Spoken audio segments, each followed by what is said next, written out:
does operational excellence look like? When you're walking into an organization and then this funding is providing some accountability, what is a really well operated business? Because obviously what we find in our work is that to the extent that the operations are in order really dictates the amount of impact the organization is able to have, how quickly they're able to scale, et cetera. So what are some of those markers look like for you guys? It's a really interesting question, Ian, because what went through my mind as you were asking it was Hill Capital will likely never be blessed with going into an investment where there's already operational excellence in place. And so, right, because these are early stage companies that are still building their operations and building their systems. And so how I think about it is what they're doing is putting in systems in place to work towards operational excellence, however that is defined for them.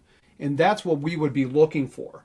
So if they've got 5 employees and they've got $800,000, they're incurring some losses along the way. That's kind of a stereotypical, company we're investing in. They need to get over a hump. They probably need to get to 2-3 million in revenue. That's where, the role we play is to help them with capital and community and confidence to get to that point. But they're working towards excellent. They're working towards better systems and processes. And that's how I think about community. And that's why even podcasts like this are super important to help them and tip them into starting to think about these things. Like, what am I laying the foundation for today? And what decisions do I need to make today that can make sure I've got this set up in a way that's working well for me, my family, my employees, and the opportunity to create and build this business long term. And so the inverse of that is people who aren't thinking that. They're not thinking longer term. They're not thinking about what am I working towards. They're literally in there, fighting day to day and putting out fires and all that. And so that's the stuff we would shy away from is if they're battling too much and they're not taking the time to understand where they're trying to get to over the next 1 to 3 years, let alone 10 years, probably not going to be a fit for us today because